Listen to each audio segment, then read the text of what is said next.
The Honourable John Ruddock. Mr President, my question is to the Treasurer.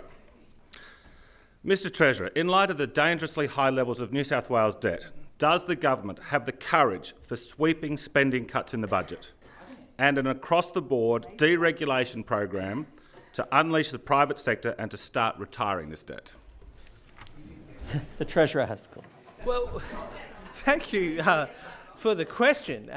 Can I say in respect to the question around do we have high levels of debt? The truth is we do.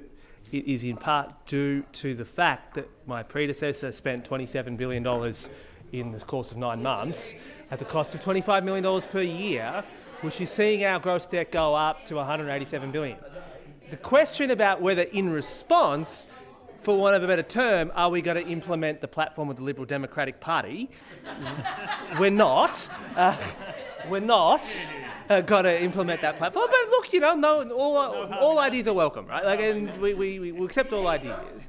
I will say, nor are we going to implement the suggestions that have been made by the opposition parties since they lost office.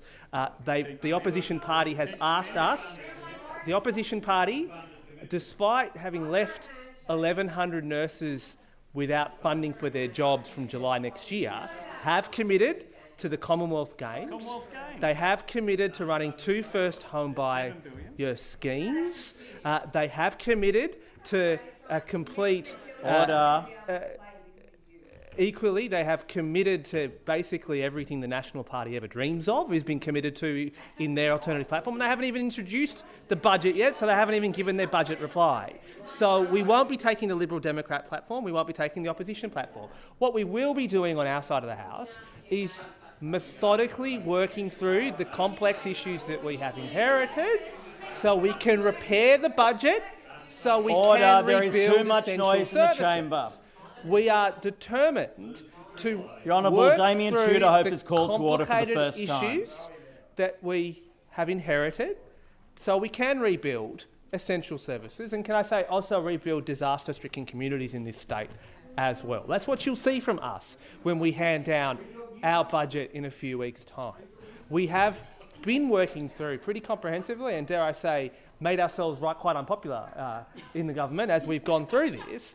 But we have to make choices that ensure that we can have nurses in our hospitals, paramedics in our ambulances, police officers in our stations. That is a core part of what we need to do. Teachers in our classroom as well. We are equally live and have already delivered the biggest pay rise the New South Wales public sector has seen in more than a decade. We've brought an end to the wage cap, wage suppression policies of those opposite that is responsible for a teacher shortage, responsible for a nurse shortage, a paramedic shortage as well. So we'll continue to work through the work program we have, and we welcome any ideas from those opposite, and especially if they're good. Thank you. Before I call